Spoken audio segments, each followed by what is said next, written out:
নবী সাল্লাল্লাহু আলাইহি সাল্লামের সামনে এক যুবক বলছিল, ইয়া রাসূলুল্লাহ, আমি জিনা করতে চাই। নবীজি সাল্লাল্লাহু আলাইহি সাল্লাম তাকে 5 বার বলছে, যুবক, তুমি যে জিনা করতে চাচ্ছ, তোমার মায়ের সাথে এই কাজটি কেউ করুক, তুমি চাও?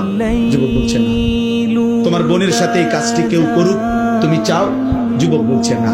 তোমার মেয়ের সাথে এই কাজটি কেউ করুক, তুমি চাও? যুবক বলছে না। তোমার ফুফুর সাথে এই কাজটা কেউ করুক, তুমি চাও? বলছে না। তারপরে তোমার খালার সাথে এই কাজটি কেউ করুক, তুমি চাও? বলছে না। তা আল্লাহ নবী বলেন, খোদার কসম যুবক, তাহলে তুমি যার সাথে এই অপকর্ম করতে চাচ্ছ, সেই তো কারো মা, কারো স্ত্রী, কারো বোন, কারো কন্যা, কারো ফুফি, কারো খালা।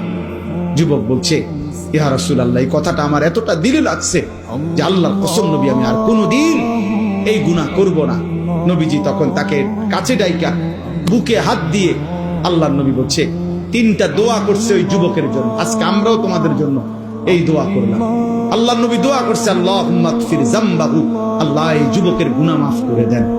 ওয়া তাহহির কলবাহু, আল্লাহ এই যুবকের অন্তর পবিত্র করে দেন। ওয়া হাসসিন ফারজাহু, তার লজ্জাস্থানকেও পবিত্র করে দেন। ওই যুবক বলছে, নবীজির এই দোয়ার বরকতে মৃত্যু পর্যন্ত আর হারাম, ভিন নারীর প্রতি হারাম কোনো কল্পনাও আর আমার অন্তরে জাগে নাই। ইন্নাল্লাহা খাবীরুম বিমা ইয়াসনাউন।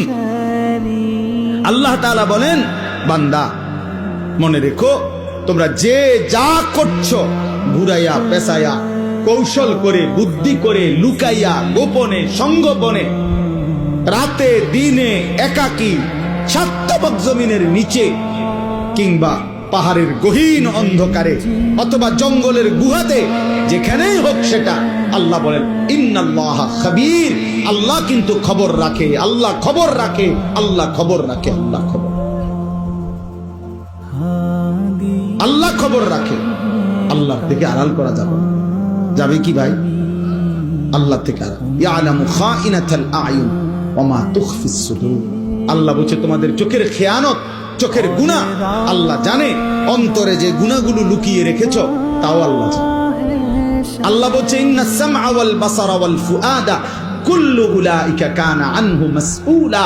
নিশ্চয়ই তোমার কান, তোমার চোখ এবং তোমার কলব, দিল, অন্তর, 3টাকেই আমি আল্লাহ কিয়ামতের দিন জিজ্ঞেস করব। চোখ তুমি বলো কি কি গুনাহ করেছো, কান তুমি বলো কি কি হারাম শুনেছো, দিল তুমি বলো কি কি হারাম অবৈধ কল্পনা করেছো। কুরআনুল কারীম